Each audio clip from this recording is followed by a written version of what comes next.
How to upload audio to Canva. What is up, everybody? In this quick tutorial video, I'll be showing you guys how you can import or upload audio to your Canva projects. So let's get right into it without any further delay. Open up your web browser and then go to canva.com.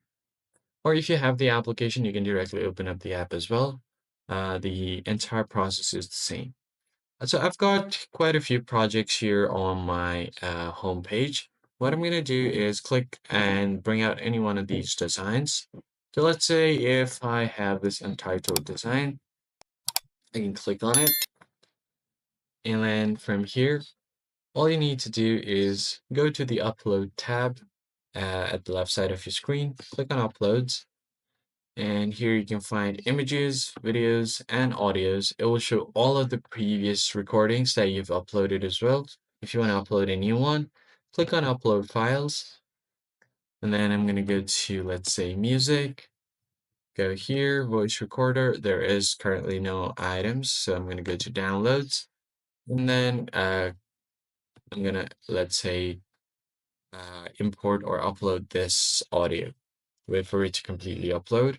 Now, in order to apply this to your project, you just have to double click on it, drag it, and then drop your music right here. It will show the entire length of the audio. You could adjust its size so that it matches to the presentation or whatever project you're working on. You could also hold on to it and then drag it to the side so that certain part of the music plays on the page. So let's say if I want the middle part of the audio to be played on this particular slide, I'm gonna drag it to the side like this so that this part plays. So now all you have to do is click on this presentation, click on the audio, and then start playing. So you could also adjust the volume from here. That's it for this video, guys. I hope this tutorial was helpful. I'll see you guys on the next one. Thanks for watching.